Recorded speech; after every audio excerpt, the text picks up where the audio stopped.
میری دو عادتوں نے مجھے بڑا خجل کیا ہے۔ پہلی عادت تو یہ تھی کہ جب میں کسی کی مدد کرنے کا ارادہ کرتا تھا نا، تو میں ہر ایکسٹینٹ پہ، ہر لینتھ پہ چلا جاتا تھا۔ بعض اوقات میں جس کا مسئلہ ہوتا تھا اس سے زیادہ خود پریشانی میں گرفتار ہوا ہوتا تھا، اور اس وجہ سے لوگ اسپائل بھی بہت کرتے ہیں، مس یوز بھی بہت کرتے ہیں۔ آپ کو بھی کیا ہوگا۔ جو مجھے سبق آیا نا، یہ ایک واقعے سے آیا تھا۔ ہمارے گھر کی گلی کی نکڑ پہ ایک درخت ہے، اس کے نیچے ایک چارپائی بہت بڑی ساری بچھی ہوئی ہے، وہاں پہ لوگ بیٹھتے ہیں۔ وہاں پہ سردیاں جب آئیں تو ایک واقعہ میں نے دیکھنا شروع کیا کہ ایک بابا گلی میں آتا ہوتا تھا کبھی کبھی مانگنے کے لیے، اور وہ بس چپ کر کے گھومتا پھرتا رہتا تھا، کبھی بازار میں نظر آ جانا کہیں پہ، کبھی ہماری گلی سے اس نے نکلنا۔ میں نے اس کو کئی دفعہ کھانا شانا بٹھا کے وہاں کھلا دیا، اور پھر مجھے آہستہ آہستہ یہ میں نے آبزرو کیا کہ وہ رات کو اسی چارپائی کے اوپر لیٹ کے سونے لگ گیا جو اس درخت کے نیچے رکھی۔ گرمیوں کی تو خیر ہوتی ہے، دسمبر آ گیا، میں نے اکثر اس کو دیکھنا کہ وہ چادر سی لے کے لیٹا ہوا ہے۔ ایک رات میں لاہور سے شاید کہیں واپس آیا تو گلی میں مڑنے لگا ہوں، تو میں نے دیکھا بارش ہو رہی تھی ہلکی ہلکی، اور بڑی شدید سردی تھی۔ تو وہ لیٹا ہوا ہے اس چارپائی کے نیچے، اور بارش ہو رہی ہے، اور اس نے وہی پتلی سی چادر لی ہوئی ہے، اور اس کے اوپر ایک شاپر والا جو ہوتا ہے نا، عام طور پہ لٹکایا ہوتا ہے سردی سے بچنے کے لیے، وہ اس نے لیا ہوا ہے۔ وہ ٹوٹا پھوٹا کہیں سے پھٹا ہوا بھی تھا۔ میں تو دہل گیا، میں نے کہا یہ تو بندہ فریز ہو جائے گا اس طرح سے۔ اب میں گھر آیا اور میں نے آگے بیگم کو اپنی کو کہا، میں نے کہا جی میں تو مسئلے میں پڑ گیا ہوں، باہر بندہ ہے اس طرح۔ وہ بابا جو کبھی کبھی گلی میں نظر آتا ہے، اس نے کہا ہاں وہ ادھر ہی بیٹھا ہوتا ہے۔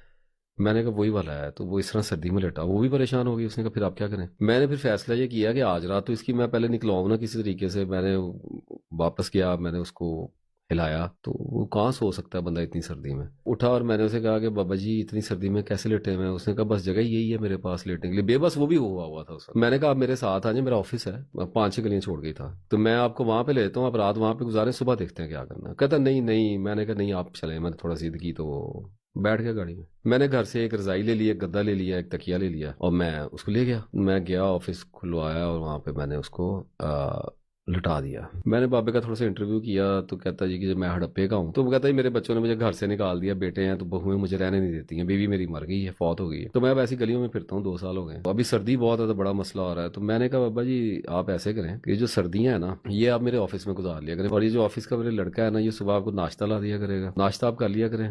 تو کہتا باقی میں نے صبح نکل جایا کرنا ہے، میں نے نا شہر میں پھرنا ہوتا ہے۔ میں نے کہا وہ کوئی نہیں، it's your business, none of my business, آپ نے جو کرنا ہے کریں۔ شام کو آپ آ جایا کریں، 6 بجے ہم نے بند کرنا ہوتا ہے، 7 بجے تک، تو آپ مغرب کے ٹائم آ جایا کریں، آپ کو رات کا کھانا کھلا دیا کرے گا بچہ، تو اس کے بعد آپ کھا کے آپ سو جائیں، ہم آفس بند کر کے چلے جایا کریں گے۔ صبح جو ہے وہ لڑکے نے آنا ہوتا ہے 8 بجے، 8:30 بجے، تو آپ کو ناشتہ کرا گیا، you are free to go. اس نے کہا جی ٹھیک ہو گیا۔ اب وہ 4-5 دن کے بعد ایک دن جو آفس کا تو میرا بچہ لڑکا تھا، بڑی دیر سے میرے ساتھ ہے، وہ میرے پاس بیٹھ گیا۔ اس نے مجھے کہا کہ جی بات سر جی یہ ہے کہ بابا نا تھوڑے لچھن اس کے ٹھیک نہیں ہے، میں صبح ناشتہ لے کے آتا ہوں، یہ میرے سے لڑائی کرتا ہے، یہ مجھے کہتا ہے میں نے دہی کھانا ہے، مجھے پراٹھا دیسی گھی والا لا کے دو، مجھے ساتھ میں کوئی بیف کا گوشت لا کے دو، آج میں نے یہ سبزی نہیں کھانی، یہ چنے کیوں اٹھا کے لے آئے ہو، یہ میں نے نہیں کھانے، پراٹھا ٹھنڈا کیوں ہو گیا ہے۔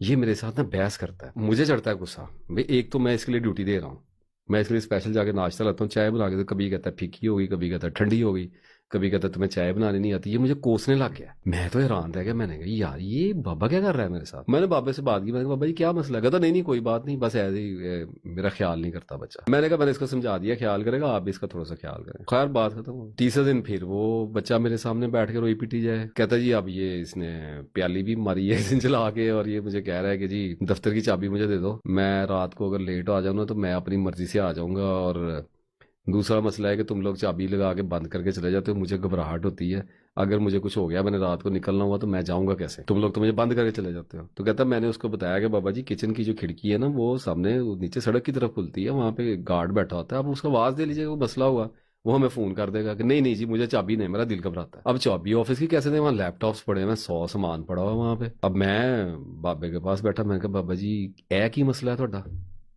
کی کر رہے ہو؟ تو بابا میرے ساتھ بحث کرنے لگ گیا کہ چابی چاہیے، میں انسان ہوں، تم لوگ مجھے جانور کی طرح بند کر کے چلے جاتے ہو، تم لوگوں کے اندر عقل نہیں ہے، یہ وہ ظالم وہ۔ میں تو حیران پریشان، میں گھر تو آ گیا، پریشانی مجھے لگ گئی کہ یہ کوئی پروڈکٹ میرے پاس ڈیفرنٹ آ گئی ہے۔ 2 دن گزرے جی، اس کے بعد بابا جی نے ایک نیا کام شروع کر دیا، وہ آفس کے جو ٹیم تھی میری وہ مجھے لے کے بیٹھ گئی، انہوں نے کہا جی یہ آپ نے کیا مصیبت ہمارے گلے ڈال دی۔ میں نے کہا اب کیا ہوا؟ کہنے لگے جی یہ واش روم یوز کرتے ہیں نا صاحب، تو یہ ایک تو کھڑے ہو کے پیشاب کرتے ہیں، اور دوسرا یہ چھینٹے ان کے ادھر ادھر گرتے ہیں، اور یہ پانی بھی نہیں کراتے نہ یہ نہایا ہے، اس کو 10 دن ہو گئے آئے ہوئے، یہ نہایا بھی نہیں. ہم نے اس کو کئی بار کہا ہے کہ واش روم میں اسمیل آنے لگ گئی ہے، کم از کم چلو نہا تو لو، اس کے گدے میں سے اسمیل آ رہی ہے، کپڑے یہ بدلتا نہیں ہے، اس کا کیا کرنا ہے. اور میں واقعی آفس میں جب مجھے یہ باتیں بتائی تو مجھے فیل ہونا شروع ہو گیا کہ اسمیل آ رہی ہے، عجیب و غریب وہاں پہ معاملات. میں بھی بابے کے پاس بیٹھا، میں کہ بابا کیا مسئلہ ہے تمہیں؟ تو مجھے آگے سے کہنے لگا کہ مجھے کہتے ہیں نہاؤ بھلا، میں اس ٹھنڈے پانی موسم میں نہاتا ہوں. میں نے کہا لگا ہوا گرم پانی کر کے دیں گے، نہا لو، اس میں کون سے مسئلے والی بات ہے؟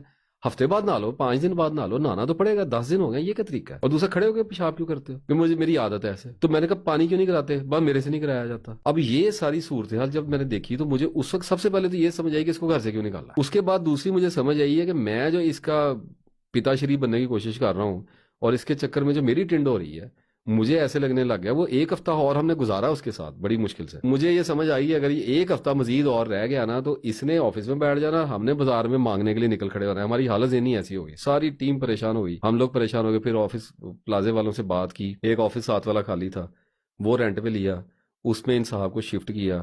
اور وہاں سے پلازے والے ہفتے بعد 10 دن بعد میرے پاس آ گئے. انہوں نے کہا جی اسمیل پورے کوریڈور میں آ رہی ہے، یہ بندہ کر کیا رہا ہے؟ اس کا کیا میں آپ کو بتاؤں، واش روم یہ صاف ہی نہیں کر رہا ہے، وہ ایسی گند پڑا ہوا ہے سارا کچھ، اور اسمیل آ رہی ہے. اور یہ تو آپ نکال لیں اس کو باہر، آپ نے کہاں سے اس کو رکھ لیا ہے؟ اور آپ یقین کریں کہ وہی بابا تھا جس کو میں ایک سردیوں کی رات میں ٹھٹھرتا ہوا لے کے آیا، اور وہی بابا تھا کہ جس کو کھڑا ہو کے میں یہ کہہ رہا تھا کہ بابا جی تجھے تو چلے جاؤ، میں تو نہیں رکھ سکتا. اور وہ مجھے لانتیں بھیجتا ہوا جا رہا تھا کہ تم مجھے لے کے کیوں آئے تھے اگر تم مجھے سنبھال نہیں سکتے. مجھے تو زندگی میں کبھی کسی نے میری خدمت نہیں کی ہے، حالانکہ میں تو بڑا سادہ انسان ہوں، میں تو شریف آدمی ہوں. تم لوگ ذلیل کر رہے ہو مجھے، لا کے پہلے لائے ہو، آپ مجھے نکال رہے ہو. پھر میں نے کہا بابا جی تھی 3-4 ہزار 5 ہزار جو بھی مجھے سمجھ آیا میں نے اس کو دیا. اور وہاں سے اس کو بڑی منت ترلے کر کے میں نے 2 گھنٹے لگا کے اس کو میں نے وہاں سے بھیجا. اور میں رات کو جب گھر آیا تو اسی 4 پہ پھر لیٹا ہوا تھا. یہاں سے نا اس واقعے کے بعد ایک میں نے اپنی چیز ٹھیک کر لی، رازق اللہ تعالیٰ ہے. آپ کسی کی مدد کر سکتے ہیں، کسی کو آپ پال نہیں سکتے، آپ کسی کی زندگی کا کی پوری زندگی کا بوجھ نہیں اٹھا سکتے اپنے اوپر. یہ پہلے میرے اندر ایک خطا ہوتی تھی، میں بہت لمبی لینتھ تک چلا جاتا تھا. اس وقت کے بعد سے 5 سال ہو گئے مجھے یہ بات سمجھ آ گئی کہ آپ مدد جو ہے وہ آپ جتنی کر سکتے ہیں، جتنا اللہ نے آپ کو مکلف کیا ہے اتنی ہی کر سکتے ہیں، یا اس سے کچھ حد تک زیادہ، اور قربانی کی حد میں بھی آپ جا سکتے ہیں. اپنے حصے کی چیز ہے جو بھی کر دیں، آپ لوگوں کو ان کی زندگی کا بوجھ اٹھا کے سروائیو نہیں کروا سکتے. اللہ نے جس کے اوپر جو آزمائش لکھی ہوئی ہے وہ اپنی آزمائش گزارے گا، اسے گزارنی پڑے گی. اگر آپ اس آزمائش میں بیچ میں آنے کی کوشش کریں گے تو اللہ تعالیٰ آپ کو بھی رگڑا لگا دے گا.